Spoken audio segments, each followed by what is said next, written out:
நல்லா கவனி. இந்த செய்திக்கு ஒரு தலைப்பு கேடகமும் பலனுமானவர். ஆதியாகமம் 15:1 மையப்படுத்தி கேடகமும் பலனுமானவர் என்ற தலைப்புல நம்ம ஆண்டுடைய வார்த்தையை நாங்க கேட்க இருக்கோம். அந்த 15ஆம் அதிகாரத்துல முதல் வசனத்துல வரக்கூடிய முதல் வார்த்தை சொல்லுகிறது, இந்த காரியங்கள் நடந்த பின்பு. அதான் ஏதோ ஒரு காரியம் நடந்திருக்கு. அந்த காரியம் நடந்ததுக்கு அப்புறம் ஆபிரகாமுக்குள்ள ஒரு விதமான பயம் வந்திருக்கிறது. ஆடியோ வார்த்தை நல்ல புது சிந்தனைகளை மட்டும் கொடுங்க. எங்கேயும் உங்க சிந்தனைகளை செலுத்தாது. ஆண்டு வார்த்தையில அந்த சிந்தனை செலுத்தும் போது உங்க மனசுக்குள்ள ஒரு பெரிய மாற்றத்தை அந்த வார்த்தை கொண்டு வரும். ஆனா உங்க சிந்தனைகளை எங்கேயும் அதை பயன்படும். இங்க மட்டும் அதை செலுத்துங்க, கருத்துங்க ஆசிரியப்பார். அப்போ ஏதோ ஒரு காரியம் ஆபிரகாம் வாழ்க்கையில நடந்து இருக்கிறது. அந்த காரியம் நடந்து முடிந்த பின்பு ஆபிரகாமுக்குள்ள கவலை, மன பயம், சோர்வு, அதைரியம், இதெல்லாம் ஆபிரகாம் மனசுல வந்திருக்கு. இது எல்லாருக்குமே இயல்பானது. பைபிள் பாத்தீங்கன்னா ஆதாம் சந்தோஷமாய் வாழ்ந்த மனிதன், கவலை இல்லாமல் வாழ்ந்த மனிதன். ஆனா அப்பேற்பட்ட மனிதனுக்குள் அந்த கனியை பறித்து புசித்ததற்கு பின்பு பயம் வந்து விட்டது, கவலை வந்து விட்டது, ஒரு விதமான பதற்றம் ஆதாமுக்குள்ளே வந்து விட்டது. அதே போல 1 ராஜாக்கள் 17ஆம் அதிகாரத்திலிருந்து 19ஆம் அதிகாரம் வரைக்கும் நம்ம படிக்க போனோம்னா, எலியா என்ற ஒரு தீர்க்கதரிசி, எலியாவுக்கு முன்பாக 450 பாகால் தீர்க்கதரிசிகள். ஏற்கனவே சொல்லி இருக்கிறேன், இந்த பாகால் தீர்க்கதரிசிகள் எப்படி இஸ்ரவேலுக்குள்ள வந்தாங்கன்னா, ஆகாப் ராஜா யெசேபேலை திருமணம் செய்த போது சீதோனிலிருந்து அவள் திருமணமாகி இஸ்ரவேல் தேசத்துக்கு வரும்போது தனக்கும் ஆசாரியர்களாய் இருந்து நடப்பின் காரியங்களை சொல்வதற்காக 450 பாகால் தீர்க்கதரிசிகளை கூடவே அழைத்து கொண்டு வந்தவர் தான் இந்த யெசேபேல். அப்படி வந்தவர்கள் தான் இந்த 450 பாகால் தீர்க்கதரிசி. அவங்க வந்து தேசத்தையே விக்கிரக மனமாக்கிட்டாங்க. ஒரு மனிதன் ரட்சிக்கப்பட்ட ஒரு மனிதன் பக்தி உள்ளவனாய் இருப்பானால் அந்த பக்தி நிமித்தம் அந்த குடும்பத்தாரெல்லாம் கடவுளை அறிந்து கொண்டான். ஆனால் ரட்சிக்கப்பட்ட ஒரு மனிதன் பக்தி இல்லை என்றார், அவனுக்குள்ள விசுவாசம் இல்லை என்றார், அவன் ஒட்டுமொத்த குடும்பத்தையும் பின்மாற்றத்திற்கு கொண்டு போயிடுவான், விக்கிரகத்தை மயமாய் கொண்டு போயிடுவான். அப்ப 450 பாகால் தீர்க்கதரிசிகள், ஒரு பெண் இஸ்ரவேலையே பாகாலை வழிபடக்கூடிய சூழலுக்கு ஏற்படுத்தி விட்டார். கவனிக்கணும். அப்படிப்பட்ட இந்த எலியா என்ன பண்றாருன்னா, 450 பாகால் தீர்க்கதரிசிகளை நிற்க வைத்து வானத்தை நோக்கி அபயம் விடுகிறார். என்ன, நாங்கள் ஜெபிக்கணும், நீங்களும் ஜெபம் பண்ணுங்க, நாங்களும் ஜெபம் பண்றோம். ஆனா யாருடைய ஜெபத்தை கேட்டு வானத்திலிருந்து அக்கினி வந்து இந்த காளைகளை சுட்டெரித்து விட வேண்டும். மாட்டை வெட்டி சந்த துட்டாக்கி வச்சிருக்கிறாங்க, விறகெல்லாம் வச்சு. அப்ப வானத்துக்கு நெருப்பு வந்து பத்த வச்சு, அப்படி செஞ்சுட்டா அவர்கள் தெய்வம் தான் உண்மையான தெய்வம் என்ற ஒரு போட்டி. அந்த போட்டியில எலியா ஜெயித்து வருகிறான். எலியாவுடைய ஜெபத்தை கேட்டு வானத்திலிருந்து அக்கினி வருகிறது. எலியாவுடைய ஜெபம் வானத்திலிருந்து அக்கினியை கொண்டு வர சொன்னா, நம்ம ஜெபம் பதில கொண்டு வரதா யோசிச்சு பாருங்க. நம்ம ஜெபம் பதில போட்டு வரும். பூமிக்குரிய நன்மைகளுக்காக ஜெபிக்கிற நமக்கு ஆண்டவர் பதிலை கொடுப்பார். வானத்திலிருந்தே ஜெபத்துக்கு பதில் வருமானால் பூமியில் இருக்கிற நமக்கு பூமிக்குரிய தேவைகளை சந்திக்காமல் கர்த்தர் விடவே மாட்டார். இந்த சம்பவம் நடந்துடுச்சு. எலியாவின் தேவனே தேவன் என்று மக்கள் பறைசாற்று. இந்த காரியம் நடந்ததுக்கு பின்பு எலியாவுக்குள்ள ஒரு விதமான பயம் வருது, கவலை வருது. ஓடி போய் சோர்ந்து போய் இதுவரைக்கும் உற்சாகமாய் நின்று ஜெபித்தவர், வைராக்கியமாய் நின்று ஜெபித்தவர், வீர நடை போட்டவர். ஆனா இந்த காரியங்களுக்கு பின்பு ஓடி 10 என்ன பண்றாருன்னா, கவலை மேல கவலை, பயம் அவனுக்குள்ள. ஏன் அப்படின்னு சொன்னா, யெசேபேல் அவனை கொல்லுவதற்கு வகை தேடுகிறார் எலியாவை.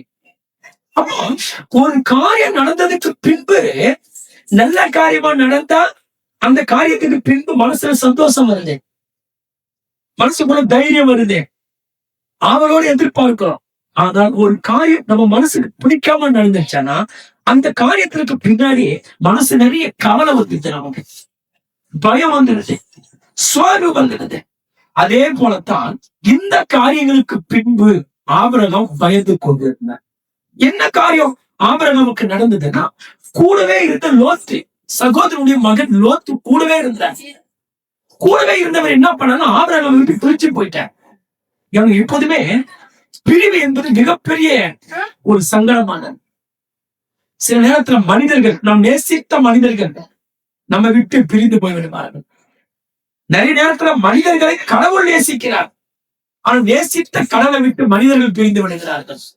சில நேரங்களில் இந்த உடலை விட்டு நமக்குள்ள இருக்கிற ஆவி ஆத்மா சொல்லாம, நம்ம விட பர்மிஷனே கேட்காம நம்ம உடம்பை விட்டு ஒரு நாள் நம்முடைய ஆவி ஆத்மா பிரிந்து போகுது.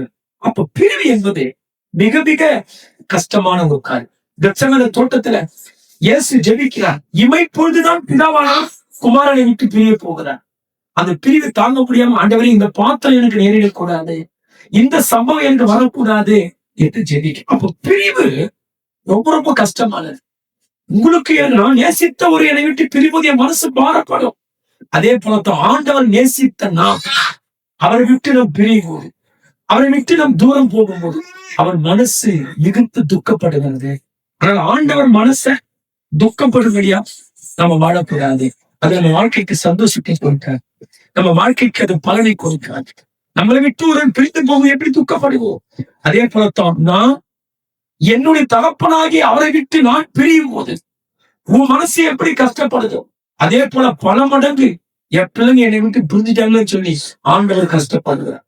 நீங்க நானும் ஒரு பிள்ளை பெற்றெடுக்க பெருசா ஒண்ணு காரியம் செஞ்சிடல.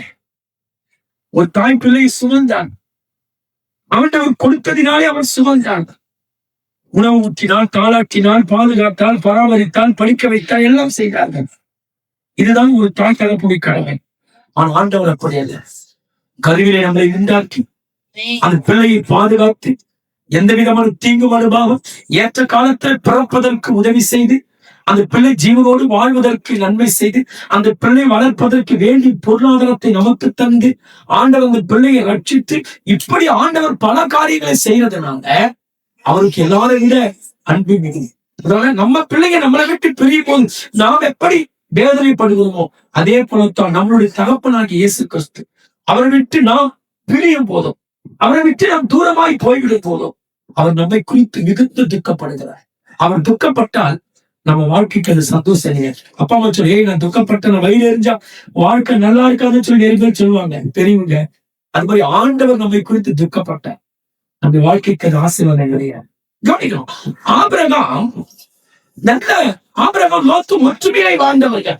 ஆனால் இப்போது லோத்து ஆபிரகாமை விட்டு பிரிந்து விட்டார். ஏன் பிரிஞ்சால் தெரியுமா? லோத்துடைய மெய்ப்பர்களுக்கும் ஆபிரகாமுடைய மெய்ப்பர்களுக்கும் சண்டை வந்துருச்சு. இவங்க ரெண்டு பேரும் ஒன்னதாங்கிறாங்க சண்டை போடாம. ஆனா அவங்க குடும்பத்துல நிறைய குடும்பத்தை பாருங்க, புருஷ அமைதியா இருப்பாரு. ஆனா வந்தவங்க ரெண்டு பேரும் கூட சண்டை போடுவாங்க சில குடும்பத்துல. அது மாதிரி நீங்க ஆபிரகாம் சும்மா இருக்கிறார், லோத்து சும்மா இருக்கிறார். ஆனா இவங்க வேலையாட்கள் கூட சண்டை வந்துருச்சு. அப்ப ஆபிரகாம் பேசுறாருப்பா, நீங்க நானும் அனுந்தம்பீங்க, எதுக்கு நான் கூட ஒரு வார்த்தை சொல்ல, நீ ஒரு வார்த்தை சொல்ல, எதுக்கு சண்டை போட்டுக்கணும்? ஊர் உலகமா நம்ம தப்பா பேசுறாதா, நம்மளை காலி துப்ப மாட்டாதா? அதனால சண்டை போடாம நீ ஒரு பக்கம் எங்க போக தோண்டும் நம்ம போயிட, நான் ஒரு பக்கம் என்ன பண்றேன், நான் ஒரு பக்கம் போறேன். எதுக்கு சண்டை? நம்ம தூரமா கிட்ட இருந்து சண்டை போட்டுக்கிட்டு வாழ்வதை விட தூரமா போயிட்டு சமாதானமா வாழலாம் என்று சொல்லி பிரிந்து போய்விட்டார். இதான சூப்பரான விஷயம். ஞானத்திற்குரிய ஒரு மனுஷனுக்கு இதான். எனக்கு கீழே கூடவே இருந்து சண்டை போட்டுக்கிட்டு இருப்பாங்க. 4 பிள்ளைகளை ஒன்னாச்சும் ஒரு வீட்டுக்குள்ள டெய்லி சண்டை போட்டுப்பாங்க. நான் சொல்றேன், சண்டை போட்டுட்டு ஒரு வீட்டு வாங்கல, நீங்க சமாதானமா தூரமா இருக்கு, அது உங்களுக்கு நல்லது.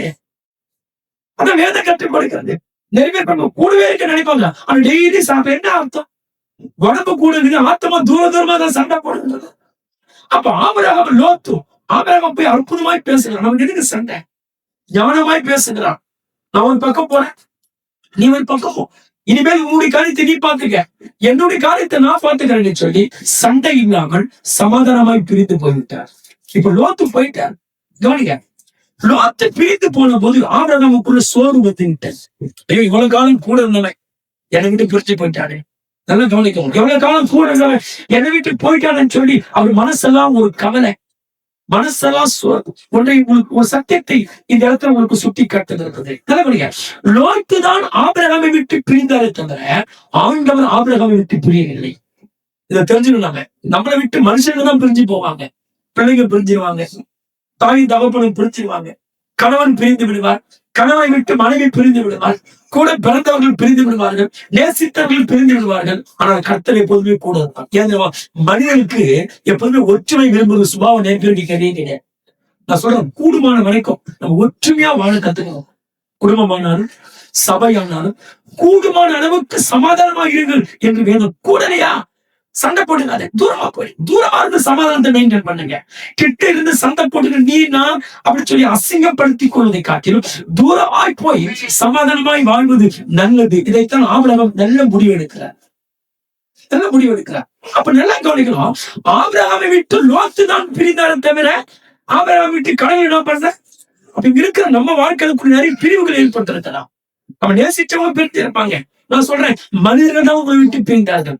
ஆனா உங்களை விட்டு பிரியாத கர்த்தர் உங்களோடு கூட இருக்கிறார். வானத்தின் பூமியை உண்டாக்கினார். எப்போதும் உயிரோடு இருக்கக்கூடியவர். சகல நாட்களையும் நான் உங்களோடு கூட இருக்கிறேன் என்று வாக்கு கொடுத்தாரு. அந்த தெய்வம் உங்களை விட்டு பிரியவில்லை. அவர் உங்களோடு கூட உங்களிலே ஒருவராய் எப்போதும் கூட இருக்கிறார். அற்ப மனிதன், நாசிலே சுவாசம் உள்ள மனிதன், நம்ப முடியாத மனிதர்கள் தான் நம்ம விட்டு பிரித்தார்கள் தவிர ஆண்டவர் நம்மை விட்டு பிரியார். அதனால பிரிவை குறித்து கவலைப்படாதீங்க. கர்த்தர் கூட இருக்கிறாரு. அதுதான் நமக்கு நிரந்தரமே. அதான் அதாவது பாட்டு, நீரே நிரந்தரம், நீரே நிரந்தரம், தாயும் தகப்பன் நிரந்தரம் இல்லை, இயேசுவே நிரந்தரம், இந்த பொய்யான வாழ்வு நிரந்தரம் இல்லை, இயேசுவே நிரந்தரம், இந்த பொய்யான வாழ்வு நிரந்தரம் இல்லை, இயேசுவே நிரந்தரம், நீரே நிரந்தரம், நீரே நிரந்தரம், நீரே நிரந்தரம், நீரே நிரந்தரம், காரியம் கூட நிரந்தரம் இல்லையே, காரியம் கூட என்னை காக்கும் தெய்வம் இயேசுவை தவிர நிரந்தரம் இல்லையே, நம்மை காக்கும் தெய்வம் இயேசுவை தவிர நிரந்தரம் இல்லையே, நீரே நிரந்தரம்,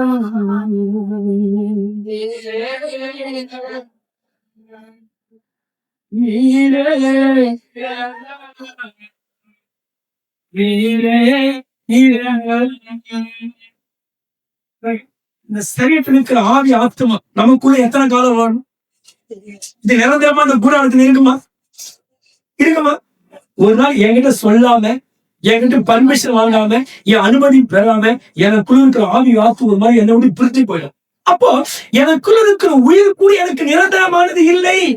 அப்ப யாரு எனக்கு நிரந்தரம்? இயேசு மட்டும்தான் நமக்கு கிடையாது. அதனால பிரித்து போனவை குறித்து கவலைப்படாதீங்க, அதை குறித்து பயப்படாதீங்க. உங்களோடு கூட இருக்கிறவங்க சந்தோஷப்படுங்க, பிரிவு போனவை குறித்து துக்கப்படாதீங்க. சில பிரிவுகள் நம்ம வாழ்க்கையில நல்லது. சில நேரத்திலே சில நபர்கள் நம்மை விட்டு பிரித்து போயிருப்பாங்கன்னா அந்த பிரிவு உன் வளர்ச்சிக்கும் உன்னுடைய எதிர்காலத்துக்கும் உன் வாழ்க்கைக்கும் அது நல்லது என்பதை நாம் தீர்மானித்துக் கொள்ள வேண்டும். பாருங்க, பர்னபாவும் பவுலும் ஒன்னாதான் இருந்து ஊழியம் பண்ணுவாங்க. யார்? பர்னபா, ரெண்டு பேரும் ஒன்றாக இருந்து ஊழியம் பண்ணுவாங்க. ஆனா அப்படி ஒன்றாக இருந்து ஊழியம் பண்ணுவாங்க பிரித்து போய்விட்டாங்க. பவுல் ஒரு பக்கம் பிரிஞ்சிட்டாரு, பர்னபா ஒரு பக்கம் பிரிஞ்சிட்டாரு. ஆனா இதுக்காக பவுல் ட்வீட் பண்ற, ஆனா இதற்கு பதிலாக வேறொரு நபரை, பர்னபாவை காட்டிலும் பவுலுக்கு ஒத்தாசையாக ஒரு நபரை, சீலாவை ஆண்டவர் பவுலுக்கு ஏற்படுத்திக்கும். அப்போ சில நபர் நம்ம விட்டு பிரியும் போது அதை குறித்து துக்கப்படாதீங்க. அவருடைய பிரிவு சில நேரங்களிலே நம்முடைய வளர்ச்சிக்கும், நம் கடவுளை பற்றி கொள்வதற்கும், நம் கடவுளுக்குள் வளர்ச்சி அடைவதற்கும் அது ஒரு வழியாய் மாறும். உங்களுக்கு உதாரணமாய் ஒரு காரியத்தை சொல்லுகிறேன். நாங்கள் சிறு வயதில வாழ்ந்த போது ஒரு சில உறவுகளை நாங்கள் ரொம்ப அதிகமாய் நேசித்து, அவர்கள் தான் எங்கள் உதனம், அவர்கள் தான் எங்கள் வாழ்க்கை, அவர்கள் இல்லாமல் எங்கள் வாழ்க்கை இல்லை, அவர்களும் நாங்களும் இந்த விரல் இருக்கிற ஸ்தோத்திரிக்கிறோம் நரம்பு போல, சதைகளை போல அப்படியெல்லாம் உலகமா எண்ணி வாழ்ந்தோம். ஆனால் ஒரு குறிப்பிட்ட சம்பவம் ஏற்பட்ட போது எங்களை அப்படியே அவர்கள் பிரித்து விட்டார்கள். எங்கள் கூட சேர அவர்கள் விருப்பப்படவில்லை. அவர்கள் விருப்பப்படாத அந்த காலத்தில் தான் ஆண்டவரை பற்றி கொள்ளக்கூடிய ஒரு சூழ்நிலை. எல்லாரும் பிரித்து விட்டார்கள், ஒதுக்கி விட்டார்கள். அவர் ஒதுக்குதல் தான் ஆண்டவர் பூஜைக்கு ஒரு வழியா எனக்கு மாறி. ஒரு அவங்க வெறுக்காம இருந்தால் நான் கடவுளை பற்றி கொண்டிருக்க முடியாது. அவர்களையே பூஜைக்கிட்டு இதுதான் உலகம், இதுதான் வாழ்க்கை சொல்லி வாழ்ந்து கட்டி போயிருந்தேன். அப்ப சிலர் உங்களை விட்டு பிரிந்து போவர்கள், ஆனால் அது நன்மைக்கு எடுத்துக்கொள்ளுங்க. லோத்து பிரித்தது ஆபிரகாமுக்கு நல்லது. அப்பதான் ஆசீர்வாதத்தை லோத்துவான் ஆபிரகாமால் பெற்றுக்கொள்ள முடிந்தது. ஏன் லோத்து பிரித்து போனார்? லோத்து எப்போதுமே செழிப்பான இடத்தையே தேடக்கூடியவர். எதை தேடக்கூடியவர்? செழிப்பா இருக்கும். ஆனா பாவம் இருந்தாலும் பரவாயில்ல, அங்க விக்கிறது சோதம் குமார பட்டணத்தில்தான் வாழணும் என்று சொல்லி லோத்து சோதம் குமாரை தேர்ந்தெடுத்தார். ஆனா சோதம் குமார் எப்பேற்பட்ட பட்டணம்? ஆண் புணர்ச்சி நிறைந்த ஒரு பட்டணம், விக்கிரம ஆராதனைக்கு பேர் போன பட்டணம், அக்கிரமங்களும் அநியாயங்களும் அநீதிகளும் நிறைந்த ஒரு பட்டணம். அப்போ எதுவா இருந்தாலும் பரவாயில்ல, ஆனா செழிப்பா இருக்குது. நிறைய பேர் பாருங்க, என்ன இருக்குதோ இல்லையோ, நல்ல வேலை செய்யறானா கல்யாணம் பண்ணீங்க, நல்ல வீடு வாசிக்குதா கல்யாணம் பண்ணி, அவர் ரட்சிக்கப்பட்ட அதை வாசிக்க மாட்டோம். இன்னைக்கு நிறைய கிறிஸ்தவ போன தப்பு இதுதான். ஒருத்தருக்கு வேலை இருக்கிறத பார்த்து வாழ்க்கையை தேடிக்கொள்ள கூடாது. அவங்க வசதியா இருக்கிறாங்க, வீடு வாசல் இருக்குது, அதற்காக வாழ்க்கையை தேடக்கூடாது. அது மட்டுமே நம்முடைய பார்வையில் நிற்க கூடாது. நல்ல பண்புகள், நல்ல குணங்கள், நல்ல நட்சிப்பு. அப்ப லோத்துக்கு முழுக்க முழுக்க எது தெரிந்தது? செழிப்பா இருக்குதுப்பா பட்டணம், அங்க போனா நல்லா இருக்கிற நானும் பிள்ளைங்களா நல்லா இருக்கணும்னு சொல்லி சோதம் குமாராவை இவர் தெரிந்து கொண்டார். ஆனா ஆபிரகாம் அப்படி இல்லை. இவன் எதெல்லாம் கண்டுபிடிச்சிட்டு எடுத்துக்கிட்டு மீதம் விடுறானோ அப்படி அதை வச்சுக்கிட்டு வாழக்கூடியவங்க ஆபிரகாம். கவனிங்க, ஆபிரகாம் விட்டு கொடுத்து வாழ்கிறார். அப்பா சோதம் குமார் நீ எடுத்துக்க. ஒரு குடும்பத்துல பெரியவங்க தான் முடிவு எடுக்கணும். ஆனா நிறைய குடும்பத்துல பாருங்க, பெரியவங்க வாய்த்து வந்து பேசுவாங்க. ஒரு குடும்பத்துல நீங்க பெரியவங்களா இருக்கீங்க சொன்னா உங்களுக்கு எது தெரியுமா அழகு? ஒரு தனக்கு கீழே இருக்கிறவங்க பிரச்சனைகள் அகப்பட அது முந்தி நீங்க செயல்படுத்தணும், அது ஒழுங்குபடுத்தணும். அதான் பெரியவங்களுக்கு புத்திசாலிதான். அதுதான். ஆனா நிறைய குடும்பத்துல பெரியவங்க சின்னவங்க வந்து செஞ்சுக்கிட்டு இருப்பாங்க. அது உங்களுக்கு, அது உங்க குடும்பத்துக்கு உங்களுக்கு நல்ல பண்பு கிடையாது. அப்ப ஆபிரகாம் மூத்தவன் குடும்பத்துல அவன் தான் முடிவு எடுக்கணும். ஆனா லோத்து போய் கேட்பான், உனக்கு எந்த இடத்துல வாழ போறேன், நீ எதையாச்சும் எடுத்துக்கிட்டு நீ விட்டுட்டு போற இடத்துல வாழ்ந்துகிட்டு சொல்லி ஆபிரகாம் பேசுறார். ஆபிரகாம் லோத்துவுக்கு முதல் சாய்ஸ் கொடுக்கிறார், லோத்துவுக்கு விட்டு கொடுக்கிறார். விட்டு கொடுத்து சோதம் குமாரை தெரிந்தெடுத்து கொண்டு போனவன் கெட்டு போனான். ஆனா விட்டு கொடுத்தவன் கெட்டு போவான். நான் சொல்ல, விட்டு கொடுத்து வர வாழ்க்கையில கெட்டு போக மாட்டான். விட்டு கொடுத்து போறவங்க வாழ்க்கையில கெட்டு போக மாட்டான்.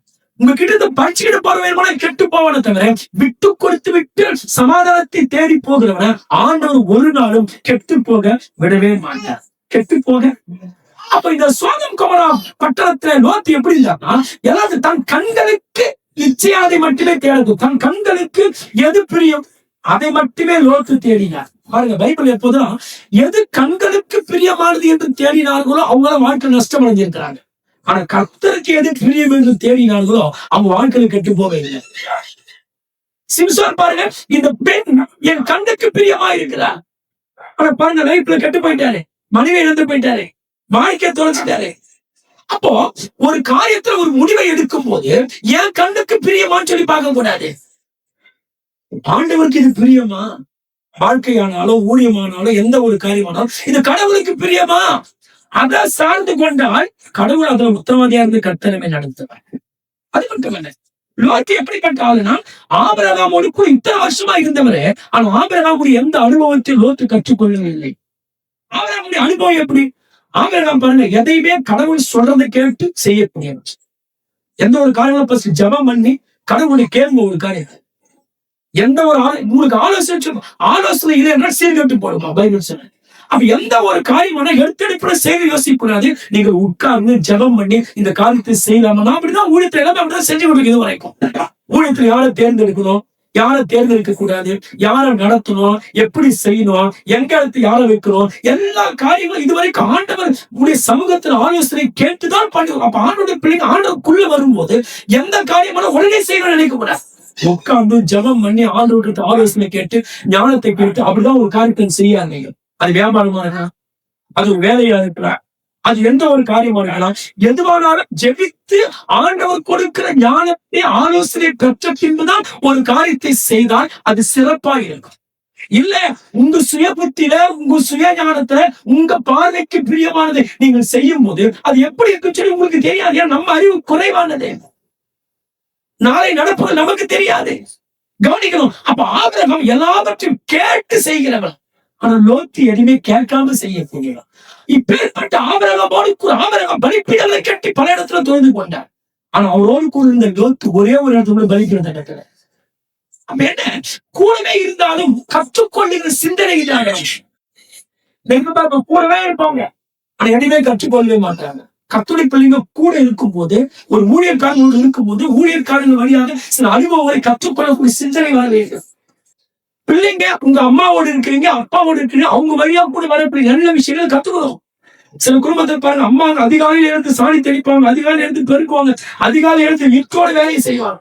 ஆனா பிள்ளைங்க 12 நிமிஷத்துக்கு கத்துக்காது, தூக்கி 9 மணி ஆயிடும். அப்ப பிள்ளைங்க இந்த காலத்துல தாய் தகப்பன் கற்றுக்கொள்ளக்கூடிய விஷயங்கள் உண்டு. சில குடும்பத்துல அம்மா அங்க பாத்தீங்கன்னா, குடும்பத்துல புருஷனால வரக்கூடிய பிரச்சனையை அப்படியே சகிச்சுக்கிட்டு வாழ்வாங்க. ஆனா இன்னைக்கு இந்த பெண்கள் ஒரே ஓட்டு ஓட்டுவாங்க, ஒண்ணு அவனை சாவச்சு இவங்க ஓட்டு ஓட்டுவாங்க. இன்னைக்கு இருக்கிற காலகட்டத்துல எங்க அம்மா படாத பாடுபட்டோம். எங்க அம்மா அது இப்ப கூட நினைச்சு போனா வேதனை வரும். எங்க அப்பா கிட்ட அவங்க பட்ட பாடு, நானு எங்க தங்கச்சிங்க எங்க அம்மாலாம் பட்ட பாடு எனக்கு நல்ல வேதனை வாங்கிடுவாங்க. அப்ப என்ன, ஒரு தாய் தகப்பன் நல்ல காரியங்களை செய்யும் போது அவனோடு இருந்த அனுபவங்களை பிள்ளைகள் கற்றுக்கொள்ள. அம்மா இப்படி சகிக்கிறாங்க. ஒரு புருஷனுடைய உபத்திரம், ஒரு புருஷனால வரக்கூடிய பாடுகள், ஒரு புருஷனால வரக்கூடிய நிந்தை எல்லாத்தையும் சகிச்சுக்கிட்டு தாய்மார்கள் வாங்க இணங்கி இருக்கிறாங்க. அப்ப பிள்ளைங்க அதை பார்த்து கத்துக்கணும். ஒரு வாழ்க்கை இப்படிதான் இருக்கணுமா? அப்ப கஷ்ட நஷ்டம் வந்தா புருஷன்கிட்ட தாங்கி போகணுமா? உடனே மூட்டை தூக்க கூடாது, உடனே சூக்கேஸ் எடுக்க கூடாது. இதெல்லாம் ஒரு தாய் ஸ்தோத்திரிக்கிறோம் இடத்திலிருந்து பிள்ளைகள் கற்றுக்கொள்ள வேண்டும். ஆனா இது இருக்கிற பிள்ளைங்க என்ன பண்ணாரு? தாயும் கற்றுக் கொடுப்பேன் சொன்னா தூக்கி போட்டு மாறி இருக்கிறால்தான் என் தாய் நம்ம நிலைமை போயிடுறீங்க. நீ வாழ்க்கை கொடுத்துக்க, நீ கட்டி வாங்க பொண்ணு, அவங்க வாழ்க்கை தூக்கி நான் ஒரு தாலி கட்டி வாங்க பொண்ணுங்க. வாழ்க்கை என்பது இன்ப துன்பம் எல்லாமே இருக்கும். அதை சகிச்சுக்கிட்டு பொறுத்துக்கிட்டு வாழ்வுதான் வாழ்க்கை என்பதை நம்ம பிள்ளைகளுக்கு கற்றுக் கொடுத்து வாழுங்க. அப்போ எந்த நல்ல அனுபவத்தையும் கூடவே இருந்து கற்றுக்கொள்ளாமல் போய்விட்டான் இந்த லோத்து. இப்படிப்பட்ட ஒரு லோத்து சோதம் கமராவுக்கு போயிட்டு கூடாத மூட்டம் வாழ்ந்துகிட்டு இருக்காரு. இப்படி வாழக்கூடிய அவர்கள் சொல்ல நல்ல இடத்து தெரிஞ்சுக்கிட்டோமா, செழிப்பா இருக்குது, அண்ணகாரன் எங்கேயோ போயிட்டான், நாமளா டேலண்டா ஞானமா நல்ல இடத்துக்கு புடிச்சுன்னு சொல்லி நினைச்சுக்கிட்டு இருக்கு கற்பனை பாக்குற. ஆனால் 4 ராஜாக்கள் வந்தார்கள் கூட்டணி சேர்ந்து. இன்னைக்கு எப்படி அமெரிக்கா இஸ்ரேல் கூட்டணி சேர்ந்து ஒரு நாட்டை எதிர்க்கிறதோ, முதல் வரலாற்று உலக யுத்தம் இதுதான். பைபிள்ல ஆதியாகமம் 14 சேர்ந்த முதல் யுத்தம், உலக யுத்தம் இதுதான். பைபிள் எழுதி பாருங்க. அப்போ 4 ராஜாக்கள் கூட்டணி சேர்ந்து சோதோம் குமராவுடைய ராஜாவை எதிர்க்க வரும்போது, சோதோம் குமரன் செழிப்பான இடம், அங்க பஞ்சம் கிடையாது, பசி கிடையாது, எல்லாமே செழிப்பு. எல்லாத்தையும் என்ன பண்ண சொன்னா, லோத்துக்கு உண்டான எல்லா பொன் பொருள் ஆஸ்திகள் எல்லாத்தையும் வாரிக்கிட்டு போயிட்டாங்க. இப்படி வாரிக்கொண்டு போன போது இத லோத்து லோத்துடைய சமூகத்திலிருந்து ஒருத்தன் இது ஆபிரகாம் சொல்றான். அப்படியே அந்த சோதோம் குமரனால உங்க தம்பி உடைய இதெல்லாம் ஒருத்தன் வாரிக்கிட்டு போயிட்டான், மேலே ராஜாக்கள் சண்டை போட்டு எல்லாத்தையும் வாங்கிட்டு போயிட்டாங்க, கஷ்டப்படுறாங்க அப்படின்னு சொல்லும் போது அதை ஆபிரகாம் மத்தியில சொல்றார். ஆபிரகாம் ஒரு இடத்துல இருக்கிறார், அவர் ஒரு இடத்துல இருக்கிறார். இப்ப ஆபிரகாம் என்ன பண்ணிருக்கோம், என்னை விட்டு ஓடணும் இல்ல, உனக்கு வேணும்டா இது. நாம தான் சொல்லி என்னை விட்டு ஓடணும் இல்ல, என்னை விட்டு பிரிஞ்சு பண்ண, உங்களுக்கு இதுவும் வேணும், இதுக்கு மேலே வேணும் அப்படின்னு சொல்லி நான் சொல்ல, உங்களை விட்டு பிரிந்து போன உங்களை சபிக்காதீங்க, எங்க இருந்தாலும் வாழ்வுன்னு சொல்லி விட்டுருங்க. எங்க இருந்தாலும் வாழ ஆபிரகாம் பேச்சான், எங்க இருந்தாலும் லோத்தை எங்கிருந்தாலும் வாழ்க, அது மாதிரி எங்கிருந்தாலும் வாழ்கன்னு சொல்லி வாழ்க்கை நம்ம சபிக்காதீங்க போட்டோம். இதான வாழ்க்கை, இதுதான் கர்த்தருடைய பிள்ளைங்களுக்கு அழகு. ஐயோ விட்டு போயிட்டாங்களேன்னு சொல்லி சபிக்க கூடாது, நல்லா இருப்பாங்களா சபிக்க கூடாது. கர்த்தருடைய பிள்ளைங்க வாழ்கிற சாபம் என்ற வார்த்தை வரவே கூடாது. பிரிந்து போனவனா சத்துருவா இருக்கலாம், உங்கள் வாழ்க்கை கழித்து உங்கள் நிம்மதியை கெடுத்தவனா இருக்கலாம், அவனை சபிக்காதிருங்கள், எங்கிருந்தாலும் நல்லா இருக்கும்னு சொல்லி நினைங்க. பைபிள் சொல்லு, ஒருத்தர் ஆசீர்வதிங்க, சபிக்காதீங்கன்னு சொல்லி பைபிள் சொல்லுது. யாரையும் சபிக்க ஆண்டவனுக்கு அதிகாரம் கொடுங்க. ஆண்டு கொடுக்காத ஒன்றை நம் வாயிலே சொல்வது ஆபத்தானது. கவனிங்க, இப்போ எல்லாம் போயிட்டாங்க. இப்போ ஆபிரகாம் என்ன பண்ணாருன்னா, ஆபிரகாம் இவங்க வீட்டுக்குள்ள 318 பேர் கைப்படிந்தவர்கள். கைப்படிந்தவர்கள் சண்டை போறதுல தேர்ச்சி பெற்றவங்க. அந்த 318 ஆட்களை கூட்டிக் கொண்டு ஆபிரகாம் குடும்பத்துல அந்த காலத்துல 5000 பேர். ஆபிரகாமுக்கு தான் குழந்தை இல்லை, ஆனா மொத்தம் 5000 பேருக்கு இருந்தாங்க அந்த காலகட்டத்துல. ஆபிரகாம் கூட்டிக்கிட்டு போறார். எப்பவுமே எதிரிகளை நம்ம பேச்சு எதிரிகளை சம்பாதிக்க கூடாது. நம்ம மீது பொறாமை கொண்டு எதிரிகள் வளரலாம், நம்முடைய நல்ல குணங்களை கண்டு நம்முடைய ஆசிரியத்தை கண்டு எதிரிகள் வளரலாமே தவிர, நானாக என் கிரியைகள் சரியில்லாமல் எதிரிகளை சம்பாதிக்க கூடாது. இதுக்கு கர்த்தர் துணை நிற்க மாட்டார். யாருடைய பேச்சு சரியில்லையோ அவங்க எதிரிகள் அதிகமா சம்பாதிச்சுப்பாங்க. யாருடைய செயல்கள் சரியில்லையோ அவங்க வாழ்க்கையில குடும்பத்துல எதிர்ப்புகள் நிறைய வரும். அப்ப கர்த்தருடைய பிள்ளைங்க நம்ம பேச்சு சரியில்லைன்னா நமக்கு எதிரிகள் அதிகமா வந்துருவாங்க. நம்முடைய செயல்பாடுகள் சரி, நம்ம வாழ்கிற வாழ்க்கை முறை சரியில்லைன்னா அங்க எதிரிகள் அதிகமா வந்துருவாங்க. ஆபிரகாம் வாழ்க்கை முறை சரியில்லாம எதிரிகளை சம்பாதிக்கவில்லை. தன் சகோதரனோடு கூட சண்டை போட்டான். தன் சகோதரனுக்கு எதிராய் சண்டை போட்டவங்களை போய் சண்டை போட்டு கூட்டி கொண்டு வந்தான். நல்லா கவனிங்க. இப்ப ஆபிரகாம் 318 பேரை கூட்டிட்டு போயிட்டு சண்டை போட்டு எல்லாத்தையும் ஜெயிச்சு கூட்டிட்டு வந்துட்டார். கவனிங்க, எப்பவுமே ஒரு தெய்வ பக்தி உள்ளவங்களுக்குள்ள கோழைத்தனம் இருக்கக்கூடாது. தேவன் மீது பக்தியா உள்ள மக்களுக்கு எதிர்க்க கூடாது கோழைத்தனம். ஏதாச்சும் ஒரு பிரச்சனை வந்து அப்படியே முடங்கி கிடக்கிற அந்த கோழைத்தனமான அனுபவம் கர்த்தருடைய பிள்ளைங்களுக்கு வரக்கூடாது. கர்த்தருடைய பிள்ளைங்க தைரியமா இருக்கும், சிங்கத்தை போல தைரியமா இருக்கணும். எந்த துர்ச்சி அந்த அளவுக்கு காலகட்டத்துல அப்படிப்பட்ட காலகட்டத்துக்கு ஏற்ற மாதிரி நம்முடைய ஆத்மாவை நாம் மாற்றிக்கொள்ளவே. தைரியம் இல்லாம வாழ்ந்தவன பின்மாற்றம் அடைஞ்சது. என்ன பண்ணுவோம் சொல்லுங்க? யாருடைய வாழ்க்கையில தைரியம் இல்லையோ அவங்க விழுந்து போயிடுவா. அவங்களால நிமிர்ந்து நிற்க முடியாது. தைரியம் இல்லாதவங்களால சாதிக்க முடியாது. அப்ப ஆபிரகாம் எப்படி இருந்தார்? தெய்வ பக்தி உள்ள ஆபிரகாம் கோழையாக இருக்கவில்லை, தைரியசாலியா இருந்தார். அப்ப கர்த்தருடைய பிள்ளைகள் எப்படி இருக்கும்? பயப்படுறவங்களா, பயந்து முடங்கி உட்காரக்கூடியவங்களா இருக்கக்கூடாது. நாம் தைரியம் உள்ளவர்களாக இருக்க வேண்டும். தைரியம் உள்ளவங்களா? சரி, கவனிங்க. இப்ப சண்டை போட்டு வந்துட்டாரு. சண்டை போட்டு வந்த பின்பு கவனிங்க, ஆபிரகாம் மனசுல ஒரு பயம் வருது. போய் சண்டை போட்டு ஜெயிச்சுட்டு வந்துட்டோம். ஆனா இப்ப சண்டை போட்டு தோத்துட்டான். அவங்க என்ன பண்ணுவான்னு தெரியலையே. நான் பண்ண தோத்தவன் திரும்ப வந்து நம்ம என்ன தீமை செய்வான்னு தெரியலையே. நம்ம எங்க அட்டாக் பண்ணுவான்னு தெரியலையே. எங்க நம்ம எப்படி அடிப்பான்னு தெரியலையேன்னு சொல்லி ஆபிரகாம் பயந்து கொண்டான். கவனிங்க, இப்பதான் நம்ம செய்தியுடைய கருங்குற வரேன். அது எப்படாவது ஒரு நாள் பயப்படலாம், தப்பு. ஏன்னா பயம் எல்லாம் சரியாவுக்கே பயம் வந்துச்சு, சரிங்களா? ஆனா எப்போதுமே பயந்துட்டு அதான் ஆகுது. நிறைய எதுக்கு எடுத்தாலும் பயப்படுவாங்க, டெய்லி பயப்படுவாங்க. ஒவ்வொரு விஷயத்துக்கும் எப்போது ஆகிடும் ஏதோ சில காரியங்களுக்கு பயம் வரலாம், போயிடலாம். ஆனா எப்போதுமே பயத்தை மூட்டை கட்டி வைக்க கூடாது. ஆபிரகாம் பயந்தார். என்ன பயம் அப்படின்னு சொன்னா, போனவர்கள் திரும்பி வரலாம். ஆபிரகாம் போய் லோத்துக்கு உதவி செய்து லோத்துவை காப்பாற்றார். ஆனா லோத்து இவன் காப்பாற்றினபடினால் இவனுக்கு ஒரு பிரச்சனை, கஷ்டம், நஷ்டம் வரும்போது கடவுள் இவனை காப்பாற்றினார். ஆபிரகாம் இது என்ன தெரிகிறது? நாம் ஒருவருக்கு உதவி செய்தால் நமக்கு 4 பேருக்கு கொண்டு கடவுள் உதவி செய்ய வைப்பார். நீங்க ஒருவருக்கு இறந்தால் உங்களுக்கு யாரும் இறங்க மாட்டார். உங்கள் இருதயத்தை நீங்கள் கடினப்படுத்தினால் மற்றவர்கள் உங்களை கடினப்படுத்த வைப்பார்கள். நீ பாய்ச்சினவனுக்கு தண்ணீர் பாய்ச்சப்படும். எதை விதைக்கிறாயோ அதைத்தான் நீ அறுப்பாய். நீ மாம்சத்திற்கு விதைத்தால் அதுதான் உன் பலன், ஆவிக்கு விதைத்தால் அதுதான் உன்னுடைய பலன். அப்போ ஆபிரகாம் லோத்துவுக்கு உதவி செய்யறதுனால லோத்துவுக்கு ஸ்தோத்திரிக்கிறோம். உதவி செய்யக்கூடிய ஆட்களை கர்த்தர் என்ன பண்றாருன்னா, ஆண்டவர் ஆபிரகாமுக்கு உதவி செய்யக்கூடிய ஆட்களை ஆண்டவர் ஆபிரகாமுக்கு எழும்ப பண்ணுவோம். அப்ப நாம வந்து இறங்க காட்டினா நமக்கு ஆண்டவர் என்ன பண்ணுவாரு? நாம மதிச்சா கண்டிப்பா. இப்ப சம்பவம் நடந்த போது ஆபிரகாமுக்குள்ள ஒரு பயம் வருது. என்ன பயம்? எதிரிகள் வந்து எங்கே எனக்கு தீங்கு விளைவிப்பார்கள். ஏன்னா சண்டை போட்டு வந்தேன். இப்ப சண்டை போட்டு வந்த பின்பு தோற்று போனவன் என்ன பண்ணுமா? வந்து எந்த நேரத்துல வீடு பூந்து அடிப்பானு தெரியல, எந்த நேரம் வெட்டுவானு தெரியல, எந்த நேரம் சாகரிப்பானு தெரியல சொல்லி ஆபிரகாம் பயந்து கொண்டிருக்கிற ஒரு சிறு கூட்டமா இருக்கிறனே, ஒரு பெரிய கூட்டம் வந்து என்னை தாக்கிவிடுமோ என்று சொல்லி ஆபிரகாம் பயந்து கொண்டிருக்கிறார். அப்ப ஆபிரகாம் முதல் பயம் எதுங்க? எதிரிகள் எந்த நேரத்தில் தீங்கு விளைவிப்பார்களோ. இரண்டாவது ஆபிரகாம் இரண்டாவது பயம், தன் வயதை குறித்து ஆபிரகாம் பயப்படுகிறார். ஆபிரகாமுக்கு 100 வயசு, 100 வயசு நெருங்கிட்டாரு. அப்ப வயதை குறித்து பயப்படுது. 100 வயசு ஆகி போச்சு, என்ன பண்ணுவோம், எப்படி செய்யுது, எப்படி பிரச்சனையை சமாளிப்போம் அப்படின்னு சொல்லி ஆபிரகாம் வயதை குறித்து பயப்படுது. எப்பவுமே ஒரு சிலருக்கு வயது அதிகரிக்கும் போது அவங்களுக்கு பயம் வந்துடுது.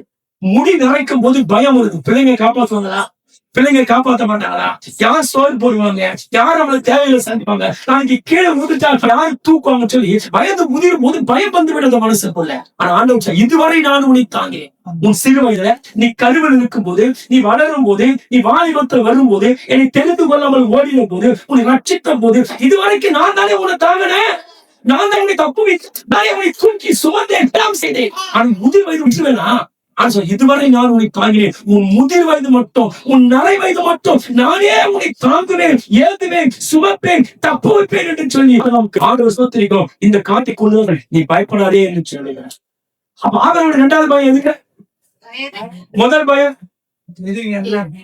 எதிரிகள் வந்து எந்த நேரத்துல சண்டை போடுறான்னு தெரியாது, அந்த பயம். அப்ப எதிரிகளை நம்ம சம்பாதிக்கிறது, நண்பர்களை சம்பாதிக்குங்க.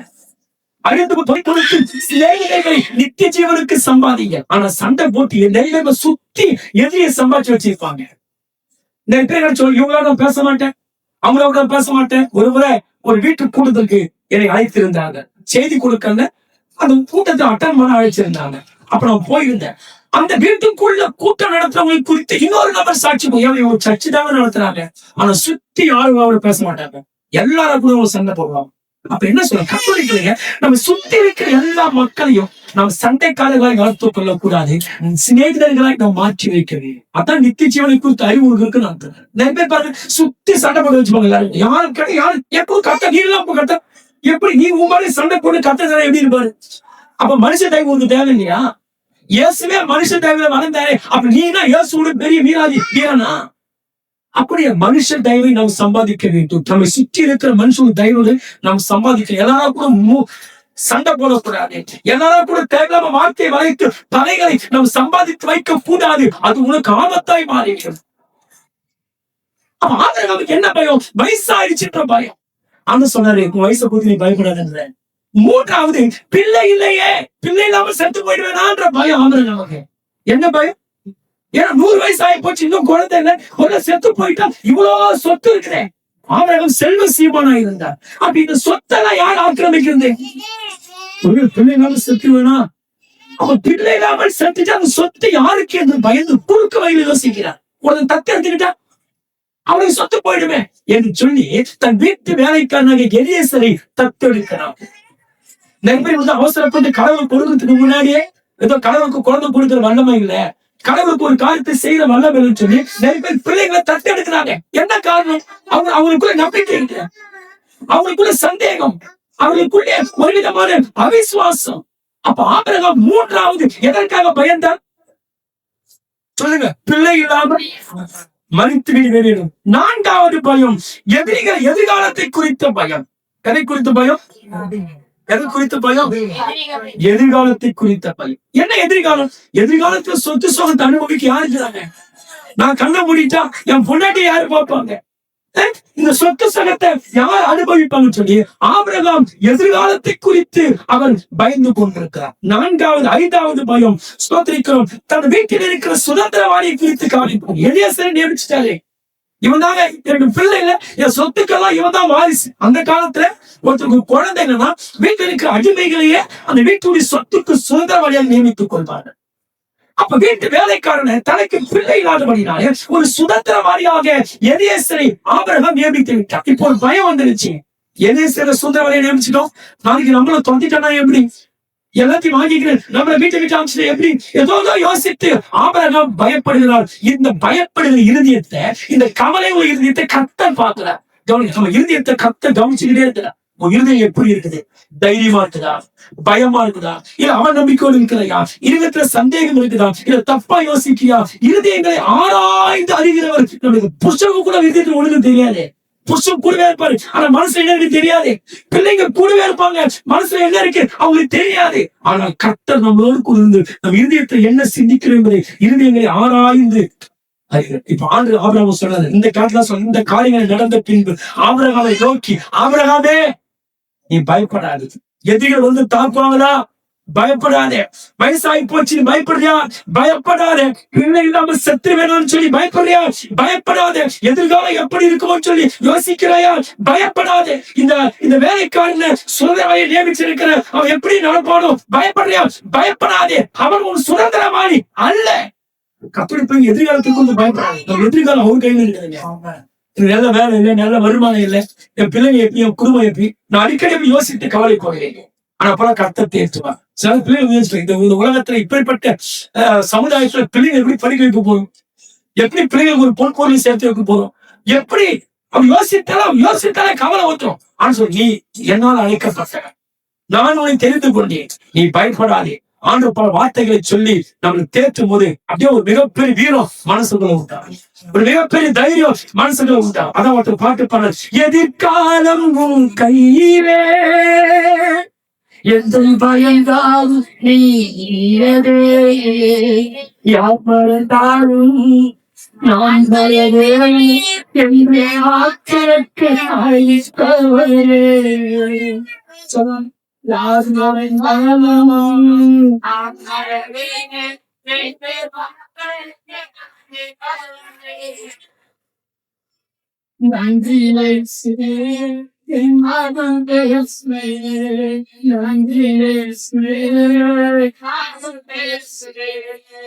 வருடங்கள் பாருங்களா என்னை வருவானை காத்திரையா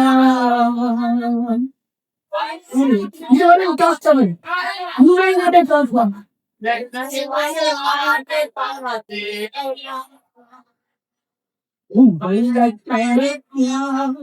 என்னை தாங்கி முஸ்லிதான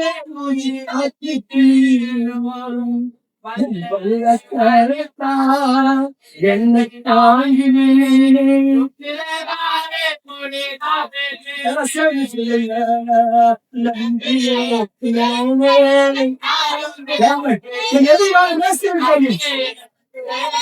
ஒரு நாளும்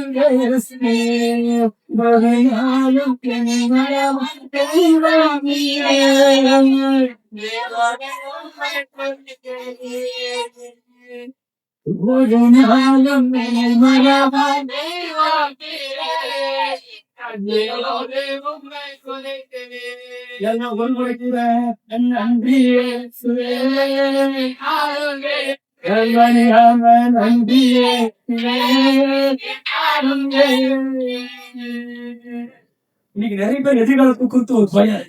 நம்ம எதிர்காலம் யாரும் நாளைய தினத்தை குறித்து நீ கவலைப்படாதே, நாளைய தினம் உனக்கு என்ன வேண்டும் என்று அது கவலைப்படுமா? அப்ப எதிர்காலத்தை குறித்து நம்ம கவலைப்பட அவசியமே இல்லை. எதிர்காலம் அவருடைய கையில் இருக்கிறது. அவர் அதை காலங்களை போஷிக்கிறவன், காட்டு புஷ்பங்களை உடுத்து வைக்கிறவன், சிறப்பாய் படைக்கப்பட்ட ஆத்மா, அவர் ஆவி ஆத்மாவை போல நம்மளை அவர் சாயாய் படைத்தாரே, நம்மை போஷிக்காமல் நம் எதிர்காலத்தை சந்திக்காமல் விட்டு விடுவாரா? சொல்லி விட்டு விடுவாரா? எதிர்காலம் எதிர்காலம் சிறப்பாக சொல்லுங்க. நம்பிக்கை எதிர்காலம் சூப்பராக சொல்லுங்க. நீ கவலைப்பட அருமையா இருக்கு. யார் கைது இருக்குது? மனுஷன் கைது, அவரு கைது இருக்குதுங்க எதிர்காலம். அவரு காத்துட்டு இருக்கு. அப்ப ஆனா இப்படிப்பட்ட பயந்த ஆபரகம் சொன்னாரு, ஆபரகம் நீ பயப்படாதே, நான் உனக்கு கேடகமாக இருக்கிறேன். கேடகமா என்ன? ஒரு ராணுவ வீரன் சண்டை போடும்போது ரெண்டு பொருளை கொண்டு போவான். ஒன்று ஈட்டி, இன்னொன்று கையில கேடகம், பாதுகாப்பு கவசம். அந்த கேடகம் முன்னாடி எல்லாத்தையும் தடுக்கும், பின்னாடி ஒரு மாதிரி மறைக்கக்கூடிய அளவுக்கு புடிச்சக்கூடிய அளவுக்கு அது பிடிவாதம் இருக்கும். எதிரிகள் அம்புகளை ஈவும் அதை தடுப்பார்கள். எதிரிகள் ஏதாச்சும் ஆயுதங்களை ஏற்றினால் அதை அப்போ தடுக்கி எதிரிகளுடைய அம்புகளை ஆயுதங்களை தடுத்து தன்னை காத்துக் கொள்வதுதான் கேடகம். ஆண்ட சொன்னார், நான் எதிரிகள் ஒரு கம்புகளை எழுந்தாலும், எதிரிகள் குழுதுமை மாத்திரைகள் செய்தாலும், எதிரிகள் குழுதுமை எத்தனை காரியங்களை வீழ்த்தினாலும் அது உன்னை தொடாதபடிக்கு உன்னையும் உன் குடும்பத்தின் வேலை அடைத்து பாதுகாக்கிற கேடகமாய் நான் இருக்கிறேன், நீ பயப்படாதே என்று சொல்லி ஆபிரகாமுக்கு ஆண்டவர் சொல்கிறார். இஸ்ரவேல்ல ஒரு போர்க்கருவி இருக்கிறது, அயன்டோ அப்படின்னு ஒரு போர்க்கருவி. ஈரான்ல இருந்து நிறைய குண்டுகளை வீசுகிறார்கள். தானே கவனிக்கும். ஈரான்ல வீசுற குண்டு இஸ்ரேலுக்குள் வருது. ஆனா இஸ்ரேல வந்து விழுவதற்கு முன்பாகவே அந்த தடுப்பு கருவி, அயன்டோ என்ற தடுப்பு கருவியை அந்த குண்டுகளை வழியிலேயே மறித்து அங்கேயே சிதற போக பண்ணுகிறார்கள். ஊருக்குள்ள வந்து விட மாட்டேன். ரேடார் என்கிற ஒரு கருவி இருக்கிறது. இந்த ரேடார் என்கிற கருவி பயங்கரமான ஆயுதங்களை கொண்டு வரும். ஆனால் அது வந்து நாடுகளுக்குள்ளே விழுந்து மக்களை அழித்து விடாதபடிக்கு நாட்டு எல்லையிலேயே அதை தடுத்து நிறுத்தி ஒன்றுமில்லாமல் போகப்படுற ரேடார். ரேடாரும் ஸ்தோத்திரிக்கிறோம். இந்த அயன்டோ கவனிங்க, நமக்கு அயன்டோ கிடையாது, நமக்கு ரேடார் கிடையாது. கர்த்தர் தான் ரேடாரு, கர்த்தர் தான் நம்முடைய அயன்டோ. நமக்கு தடுப்பு சுவர் யாருங்க? நமக்கு தடுப்பு சுவர் யாரு? நமக்கு விரோதமாய் வரக்கூடிய மாந்திரங்கள், நமக்கு விரோதமாய் வரக்கூடிய எதிரிகளுடைய அம்புகள், நமக்கு விரோதமாய் வரக்கூடிய பிள்ளை சூனியங்கள், நமக்கு விரோதமாய் வரக்கூடிய எந்த விதமான செய்திகள், எந்த விதமான வியாதிகளாக இருந்தாலும் எல்லாவற்றையும் தீண்டாதபடிக்கு அதை தடுத்து நிறுத்தக்கூடிய பேராயுதம் யாரோனா கர்த்தர் தான் நம்முடைய கேடகம். ஆபிரகாம் பயந்த காரியம் அவருக்கு சொன்னாரு, யோபு சொன்னாரு, பயந்த காரியம் எனக்கு நேரிட்டது. யோபு என்ன பயந்தது? யோபு குடும்பத்தை கர்த்தர் வேலை வச்சுக்கிட்டு இருக்காரு. ஆனா மனசுக்குள்ள ஒரு பயம், பிள்ளைகள் ஏதாச்சும் ஆயிடுமா, பிள்ளைகள் ஏதாச்சும் ஆயிடுமா, பிள்ளைகள் ஏதாச்சும் நிறைய பேருக்கு பாருங்க, பிள்ளைங்க வீட்டு விட்டு போனா பயந்துட்டே இருக்கும், பிள்ளைங்க ஏதாச்சும் ஆயிடுமா, நல்லா வருவாங்களா, ஆக்சிடென்ட் ஆயிடுமா, அப்படி ஏன் பயப்படுற? ஏன் பயப்படுற? நீ கூட இருந்தா பாதுகாத்துருவியா? யோபு எதை குறித்து பயந்தாலும் அதே சம்பவம் பிள்ளைகளுக்கு நடக்குது. ஆபிரகாம் அப்படியேதான் பயந்தார். எகிப்துல போனா கூட ஒரு பெண் ஒரு மனைவி அழகா இருந்தா எகிப்துல இருக்க பார்வன் அதை எடுத்துக்கொள்வான். அப்ப ஆபிரகாம் குரான் நீ வந்து புருஷன் சொல்லாத, நான் உங்க மனைவின்னு சொல்ல மாட்டேன். யாராச்சும் கேட்டா அண்ணன் சொல்லு, நான் யாராச்சும் கேட்டா தங்கச்சின்னு சொல்ல, சரியா சரிவா போலாம். இப்ப எகிப்துல போனாங்க, இப்ப எதுக்காக பயந்து போனாலும் அதே மாதிரி பார்வன் சாரால் தூக்கி போயிட்டாங்க. பாருங்க, எதை குறித்து பயந்தார்களோ அது அப்படியே வாழ்க்கையில நடக்கும். அதனால கர்த்தருடைய பிள்ளைங்க எதை குறித்து பயப்படாதீங்க. எனக்கு இது ஆயிடுமா, நீ நினைச்சனா உனக்கு ஆகும். ஆவர்தான் ஆவாதும் உங்களுக்கு தான் இருக்குது. ஆவர்தான் ஆவாதும் சொல்லுங்க உங்களுக்கு தான் இருக்குது. அப்ப கர்த்தருடைய பிள்ளைங்க எதை குறித்து நம்ம எதை யோசிக்கணும் அப்படின்னு நடக்கும். தீமை யோசித்த தீமை நடந்துருமா யோசித்தா கண்டிப்பா நடக்கும். இப்ப சமீபத்தில் நடந்த ஒரு தப்பான விஷயம் சொல்றேன். நான் யோசனை தப்புன்னு அப்படிதான் உணர்ந்துகிட்டேன். வீட்டுக்குள்ள படுத்து என் அப்பா அடிக்கடி கதை திறந்து விட்டு போயிடுவாங்க. என் வயசாகி போச்சுன்னா நைட்ல கதை திறந்து 2 பெருசு பெரிய எலிக்குது வீட்டாண்ட வேணுமா என்னாச்சு கேளுங்க. அந்த எலி வந்து பூந்துமான்னு சொல்லி ஒரு பயம் எனக்கு. கண்டிப்பா ஒரு எலி பூந்துதான் போதும் அப்படி யோசித்து பாருங்க. ஒரு நாள் போய் பார்த்தா எலி உள்ள ஓடியாச்சு. என் விசுவாசத்துமே எனக்கு ஆனது சொல்லி புரிஞ்சுது. அப்போ நம்முடைய விசுவாசம் என்னவோ நம்ம எதை யோசிக்கிறோமோ அது அப்படியே வெளியரங்கமா காரியம். அப்படி எதை யோசிக்கிறீங்களோ அதான் நடக்கும். நீங்க நல்லதை யோசித்தால் நல்லது நடக்கும், கெட்டதை யோசித்தால் கெட்டது. ஆனா எது உங்களுக்கு நல்லது நினைக்கிறீங்க? அப்ப என்ன நினைக்கிறோம்? கெட்டதை நினைக்க கூடாது, நல்லதுதான் நடக்கும். பேசுங்க, எனக்கு தப்பா எதுவும் நடக்காது. சாப்பாச்சு இல்ல உங்களுக்கு கெட்டதான். ஒரு ஊழியக்காரன் முன்னாடி போய் பிசான்னு சொல்றான், நீ ஆற்றக்காரன் செத்து போறேன். அந்த பாஸ்ட் வந்து சாட்சி சொல்றேன்.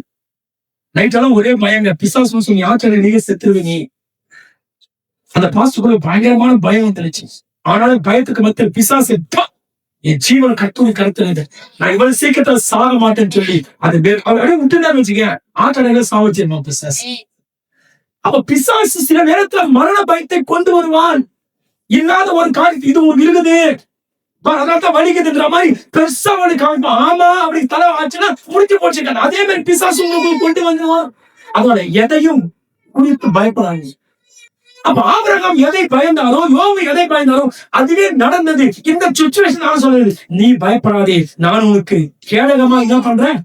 கேடகமா சொல்லுங்க, எங்க இருக்கிறாரு கேடகமா சொல்லிட்டு சொல்றாரு. அடுத்தது பைபிள பாத்தீங்கன்னா தாவீதுக்கு ஆண்டவர் தாவீது சொல்றாரு 18ஆம் சங்கீதத்துல, கர்த்தர் என்னுடைய பலன், என் அரண், என் கோட்டை, நான் நம்பி இருக்கிறவர், என் துருகம் என்று சொல்லுகிறார். அப்ப யாரு அவருக்கு கேடகம் சொன்னா கர்த்தர் தான் கேடகம். அதே போல தாவீது வாழ்க்கையில அவர் விசுவாசத்தினுடைய கர்த்தர் கேடகமா இருந்தார். சவுல் 17 முறை ஈட்டி எழுதான் தாவீதை கொள்வதற்கு. சோத்திர நிலையிட்டு இருப்பான். தாவீது திரும்பி பார்த்துட்டு இருப்பான். 10 ஈட்டி எடுத்து 10 அடைவான். எந்த நேரத்துல குத்துவான்னு தெரியாது. சரிங்களா, சைக்கோ மாதிரி இருக்கிறான் சவுல். 10 எடுத்து ஈட்டி எறியும் 17 முறை. ஒரு முறையாச்சும் குத்தி இருக்கணும். ஆனா 17 முறையும் இந்த அயன்டம் இந்த ரேடார் 17 முறை கட்டல் கொடுந்தபடினாலே ஒண்ணு நேராக வைக்க பாதுகாத்து தாசர் மரண நேரம் ஒரு அடி தூரம் மனது ஒரு அடி தூரத்துல. அப்ப என்ன கத்த நமக்கு கேடகமா இருக்கனால நம்மையும் பாதுகாப்பார், நமக்கு உண்டான எல்லாவற்றையும் பாதுகாப்பார். ஏன்னா அவர் தான் நம்முடைய கேடகம். யோசாபாத்தை போர்க்களத்திலே ஆண்டவர் கேடகமாக இருந்து பாதுகாத்தார். பவுல் சோத்திரிக்க கரை கடந்த போது ஒரு பெரிய விஷப்பா போது பவுலி கையை தீண்டி விட்டது. எல்லாரும் சொல்றாங்க இவன் ஏதோ தப்பு பண்ணிட்டு வந்தான், அதான் வந்து இங்க பிரச்சனை தேடிட்டான்னு சொல்லி எல்லாரும் சாபப்படுகிறார்கள், செத்துவான்னு சொல்லி பார்த்தாங்க. ஆனா நிறைய பேர் தான் பார்ப்பாங்க, நம்ம பிடிக்காத நிறைய பேர் தான் பார்ப்போம். இவன் ஓய மாட்டானா, தலை போட மாட்டானா, இவன் செத்துட மாட்டானான்னு சொல்லி சுத்தி யோசிப்பாங்க. ஆனா என் காலங்கள் கத்துரை கருத்து இருக்குது. அவளை சீக்கிரம் ஜீவன் போவே போவான். எல்லாம் சொல்லி அவளை சீக்கிரம் ஜீவன் சொல்லுங்க. 100 வயசுக்கு மேல வாழ்ந்து சொல்லி ஆசைப்படுறேன். 100 வயசுல 100 வயசு 200 வயசு தன்மையெல்லாம் சொல்லி கேட்பேன். ஏன்னா வாழ்ந்து காட்டு வாழ்ந்த இன்னும் நிறைய சாதிக்க வேண்டியிருக்குதுங்க, நிறைய செய்ய வேண்டியிருக்குது கர்த்தருக்காக. சரிங்களா, அதனால ஆபிரகாமுக்கு காண சொல்லி, நீ பயப்படாதே, நான் உனக்கு கேடகமா இருப்பேன், மகா பெரிய பலனா இருப்பேன். இந்த வார்த்தைக்கு வேறு ஒரு அர்த்தம் என்னன்னு சொல்லி, இது அர்த்தம் என்னன்னு சொன்னா, நீ பயப்படாத, யுத்தத்துல போய் ஜெயிச்சுட்டு வந்துட்ட, ஜெயிச்சுட்டு வரும்போது யுத்தத்தில் இருக்கிற பொருளை எடுத்து திருப்பி கொடுக்குறாங்க, தான் பண்ணி பாதி எடுத்துக்கோ. அப்போ இவர் எதையுமே வாங்கல. அப்படி வாங்காத அப்படின்னா இப்ப அர்த்தம் சொல்லப்படுறது, நானே உங்களுக்கு கூலி, கர்த்தராகிய நான் தான் உங்க சம்பளம். நான் தான் உங்க ஊழியக்காரங்களுக்கு கர்த்தர் தாங்க சம்பளம். ஒரு ஊழியக்காரனுக்கு கர்த்தர் தான் கூலி, உலகம் அல்ல. வேலைகள்ல, சுத்தி இருக்கிற காரியங்கள் அல்ல. அப்ப கர்த்தருடைய பிள்ளைகள் யாரும் சொல்லு, நானே உங்களுக்கு போஷிக்கிறேன், நான் உங்களுக்கு மகா பெரிய பலனா இருப்பேன். யாரும் உங்களுக்கு பலனான்னு சொல்லி கவலைப்படாது. உங்களுக்கு பணம் பலன் இல்ல, மத்தவங்க பலன் இல்ல, உன் வேலைக்காரன் உனக்கு பலன் இல்ல, நான் தான் ஆபிரகாமே உனக்கு மகா பெரிய பலன் என்று சொல்லி ஆண்டவர் ஆபிரகாமை தேர்த்துகிறார். இது ஆபிரகாமுக்கு மாத்திரமல்ல, பயந்து நடுங்கி வாழ்ந்து கொண்டிருக்கிற எல்லா கர்த்தருடைய பிள்ளைகளுக்கும் ஆண்டவர் சொல்ற வார்த்தை, நீ பயப்படாதே. எதிரிகளால் ஏதாச்சும் ஆயிடுமா? பயப்படாத, உன்னை விட மாட்டேன். நீ ஒரு தப்பினாலே எதிரிகளை சம்பாதித்து இருந்தாலும், ஆண்டவரே என்னை மன்னியும், இனிமேல் தவறுகளினால் எதிரிகளை சம்பாதிக்க மாட்டேன், என்னை மன்னியும் என்று நீ வாய் திறந்து கேட்டால், எதிரிகளை உன்னை தீண்ட விடாமல் கண்ணு இமை காப்பது போல உன்னை கர்த்தர் காப்பார். எல்லா தீங்கிற்கு விலைக்கு உன்னை கர்த்தர் காப்பார். வேதம் சொல்ல அக்கினி மதிலாக இருந்து அது நடுவில் மகிமையா இருந்து நம்மை ஆண்டவர் காப்பார். அப்புறம் அவங்க என்ன மாதிரி பயம் இருந்துச்சு சொல்லி கொடுப்பாங்க. 5 பயம் சொன்னேன். என்னென்ன பயம்? ஏன் எதிரிகளை கொஞ்சம் பயந்தாரு? சண்டை போட்டு வந்துட்டாரு. சண்டை போட்டு வந்தப்ப எந்த நேரத்தை அடிப்பான்னு கேட்டேன். பயந்துட்டே இருக்கிறார். மணி அடிச்சுவாங்களா, என்ன அடிச்சுவாங்களா, என் வேலைக்காரன காலி பண்ண பயந்துட்டே இருக்கிறான். இப்ப சொல்லி பயப்படாத. 2வது பயம் எதை குறித்து? அப்ப வயசானா பயம் வரக்கூடாது. சரிங்களா? இவன் 2 பேரும் சில பயம் வரும். பிள்ளைங்களாம் சொல்லுவாங்க, வயசு இப்ப போய்கிட்டு இருக்கேன் கவனிங்க. ஆனா மனசுக்குள்ள ஒரு மாதிரி பயம் வரும். பிள்ளைங்களா எப்படி ஏதி அப்படின்னு சொல்லி, ஆனாலும் பயப்படாத, நான் கூட இருக்கேன், நான் உன்னை பாதுகாப்பேன், உன்னை தேய்ச்சுவேன், கேளுமா. அப்ப வயசாகும் போது பயம் வரும். எனக்கு வந்து பிள்ளைங்க விட்டு போயிட்டா எப்படி, என்னை யார் பார்ப்பாங்க? அவர் எல்லாவற்றுக்கும் நமக்கு தயவுகளை உண்டாக்கி கொடுப்பார். 3வது பயம் சொல்லுங்க. 3வது பிள்ளைகளை குறித்த பயம். பிள்ளை இல்லையே, சொத்து சமயத்தெல்லாம் யாரு அனுபவிப்பாங்க? கஷ்டப்பட்டு சம்பாதிச்சு அப்படியே விட்டுட்டு போயிடுவானா? யோசிச்சு தத்தெடுக்க முயற்சி பண்ற. ஆனா வந்து தத்தெடுக்க, நம்ம தத்தெடுத்து ஒரு பிள்ளை வளர்த்தவங்க கத்தவிட மாட்டாங்க. நமக்கு சுயமா கத்த பிள்ளைகள். ஆனா நிறைய பேர் தத்தெடுக்கிறதுதான் வேதம் சொல்லி பயங்க வளர்த்துட்டு இருக்காங்க. நிறைய பேர் இல்லைன்னா தத்தெடுத்துடும். அப்ப நீயே முடிவு பண்ணிட்டியா? இல்லன்னு கத்த. அடுத்த பயம் எதிர்காலத்தை குறித்த பயம். அடுத்தது வீட்டு வேலைக்காரனை குறித்தவை. சுதந்திரமான எல்லாத்தையும் கொடுத்துட்டோம், இவன் சுதந்திரவாதியா மாத்திட்டோம், எப்படி நடத்துவானே தெரியல. இந்த சூழ்நிலை தான் ஆனா சொல்ற ஆபிரகாமே, இந்த 5 காரியங்களை குறித்து நீ பயப்படாத. வயசாகி போச்சு, அது இதுல பயப்படாத, நான் கூட இருக்கிறேன், உனக்கு கேடகமா இருக்கேன். எலியேசர் உனக்கு கேடகம் கிடையாது, உன் பிள்ளை உனக்கு கேடகம் கிடையாது, நான் தான் உனக்கு கேடகம், நான் தான் உனக்கு மகா பெரிய பலம் என்று சொல்லி ஆபிரகாமுக்கு இந்த வார்த்தை. அதனால தான் இந்த செய்திக்கு கேடகமும் பலனும் என்ற தலைப்பை வைத்து எல்லா கண்களை மூடலாமா ஜெபிக்க.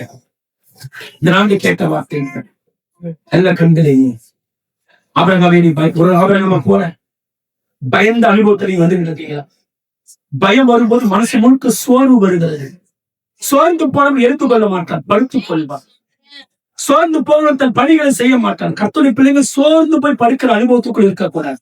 அது நம்பிக்கை அல்ல. தைரியமா இருக்கு. எது நடந்தாலும் எதிர்கொள்ளக்கூடிய தைரியமா இருக்கு. உலகத்துல இப்படிதான் நடக்கும். நம்ம பரலோகத்துல வாழல, இந்த பூமியில வாழ்ந்துகிட்டு இருக்கோம். பாவம் நிறைந்த மக்கள் மத்தியில வாழும். ஏசு இந்த உலகத்துல வாழ்ந்த போது அவருக்கு எல்லாமே நல்லதாவே நடக்கல, எல்லாமே தீமையா நடந்தது. நன்மை செஞ்ச அவருக்கு. அப்ப நீங்க அப்படிதான் வாழ்ந்துகிட்டு இருக்கோம். எது வேணுமாலும் நடக்கும், எப்ப வேணுமானாலும். எல்லாவற்றை தைரியமாக எதிர்கொள்ளக்கூடிய சிந்தை நமக்கு வேண்டும். கோழைகளா இருக்கக்கூடாது. தைரியம் எல்லாவற்றையும் எதிர்கொண்டு போவான். ஆனா கோழைகள் அவன் எதையும் எதிர்கொள்ள முடியாம அவன் படுத்துக் கொள்வான். மேற்கொண்டு கடவுளை பின்பற்ற மாட்டான். பிரச்சனை வரும்போது எதிர்கொள்ள முடியாம பின்பற்ற முடியாம தங்கிறான் பாருங்க, அவன் தான் கோழை. ஆனா எத்தனை பிரச்சனை வந்தாலும் கடவுளை பற்றி கொண்டு போகிறவன் தான் வீரம் உள்ளவன். தெய்வ பிள்ளைங்களே, தெய்வ பக்தி உள்ள நம்மிடத்திலே பய உணர்வு வெளிப்படக்கூடாது. தைரியமா இருங்க. குடும்பத்தை தைரியமா வாழுங்க. சமுதாயத்துல தைரியமா இருங்க. கர்த்தர் கூட இருக்கிறார். அவர் நமக்கு துணை இருப்பார். அவர் நமக்கு ஆலோசனை சொல்லுவார். அவர் அதை நடத்தி செல்வார். அதோட பயப்படாத. அவரே கேடகம். எல்லா சத்துடைய எந்த ஆயுதங்களையும் தடுத்து நிறுத்தி என்னையும் என் குடும்பத்தையும் பாதுகாக்கிற ஐந்தோன் அவர்தான். ரேடார் அவர்தான். ரேடார் கூட தோத்து போயிடும். இஸ்ரவேல் அயட்டோனையும் மீறி வந்து வெடிகுடிகள் உள்ளே விழுந்திருக்கிறது. ஆனா இயேசு என்ற கேடகம் என்ற இந்த அயட்டோனை மீறி எதுவும் உள்ளே வராது. அவர் அக்கினி மதியம். அதனால பயப்படாதே, தைரியமா என்று கத்து சொல்லுகிறார். உன் பக்கத்தில் 1000 பேரும் உன் பக்கத்தில் 10,000 பேர் இருந்தார்கள். அது உன்னை மேற்கு உன் கண்களால் மாத்திரம் நீ பார்ப்பாய். ஒன்று உனக்கு அழுகிறார். அவர் எல்லா தீமைக்கு விலக்கி உனைக்காகும். உன் பாதம் கல்லிலே மோதாதபடிக்கு உனைக்காகும். ஆனால் ஒன்று, உன் கிரியைகள் சரியில்லாமல் எதிரிகளை சம்பவிக்கார். ஒரு நாளைக்கு மன்னிச்சு கர்த்தர் காப்பாற்றுவார். ஆனா நீ தொடர்ந்து உன் கிரியைகள் சரியில்லாம எதிரிகளை நீ சம்பாதித்துக் கொண்டால் ஒரு நாள் எதிரிகளால் உன் உயிருக்கு ஆபத்து ஏற்பட்டு வரணும். அதனால நண்பர்களை சம்பாதிங்க, சிநேகிதர்களை நல்ல கிரியைகளை செய்து சம்பாதிங்க, எதிரிகளை சம்பாதிக்காதது. ஒரு அப்படி உன் கிரியைகள் சரியில்லாம எதிரிகளை சம்பாதித்திருந்தாலும் ஆண்டவரே அந்த எதிரிகளா என் உயிருக்கு ஆபத்து வரக்கூடாது, என்னை மன்னிச்சிருங்க, நான் செஞ்சது தப்பு, இனி அப்படி எதிரிகளை சம்பாதிக்க காரியத்தை நான் செய்ய மாட்டேன், என்னை மன்னிச்சிருங்கப்பான்னு சொல்ல போது எதிரிகளை உங்களுக்கு கர்த்தர் அனுமதிக்க மாட்டேன். சாலமோனுக்கு எதிரி இல்லாமல் கர்த்தர் நடத்தினார். ஆனால் அவன் செய்த தப்புனால தான் எதிரிகள் எழுப்பினாங்க. இறைப்பாதோட வாழ்ந்தான் சாலமோன். ஆனால் மதினமான காரியங்களை சாலமோன் செய்து விரோதிகளை சம்பாதித்துக் கொண்டான். சில விரோதிகளை ஒரு மனிதனுடைய பேச்சினால சம்பாதிக்கிறாங்க, அவங்க செயல்பாடுகள் சரியில்லாம சம்பாதிக்கிறாங்க. நீங்க அப்படி சம்பாதிச்சீங்கன்னா அது உங்களுக்கு ஆபத்து. அந்த கிரியைகளை மாத்திக்கிங்க. யாருடைய கிரியைகள் சரியில்லையோ அவங்க எதிரிகள் பெருகி கொண்டே இருப்பாருங்க. சொல்லுங்க, ஆண்டவரே ஆபிரகாம் மாதிரி எதிரிகள் தொடர்பாக பயப்படுறாங்க. ஒரே வார்த்தை சரியில்லாம நான் எதிரிகளை சம்பாதிச்சு மன்னிச்சுங்க, எதிரிகள் எனக்கு எந்த ஆபத்து வராம என்னை காத்துக்கொள், இனி நான் சரியா இருப்பேன் அண்டவரே மாட்டேன். நீ மனசுல தீர்மானம் பண்ணிக்கலாம், உன் எதிரிகளால் உங்களுக்கு எந்த ஜீவனுக்கு எதுவும் ஆபத்து வராது. உன் தலை இருக்கிற மயிராகிலும் கீழே விழாது என்று வேதம் சொல்லுகிறது. உன் காலங்கள் அவன் கருத்தில் இருக்கிறது. யோசபாத் யுத்தத்திலே காத்த தெய்வம் அவர். தாவீதை 17 முறை பாதுகாத்த தெய்வம் அவர். சிங்கத்தின் வாய்க்கும் கரடி வாய்க்கும் தப்புவித்தவர் அவர். அக்கினி சூளைக்கு தப்புவித்தவர். சிங்கத்தின் வாய்க்கு தப்புவித்த கர்த்தர் நம்மோடு கூட இருக்கிறார். அவரே நம்முடைய கேடகம். எல்லா கண்களும் உருவமா கேடகம் நீரே, மகிமையும் நீரே,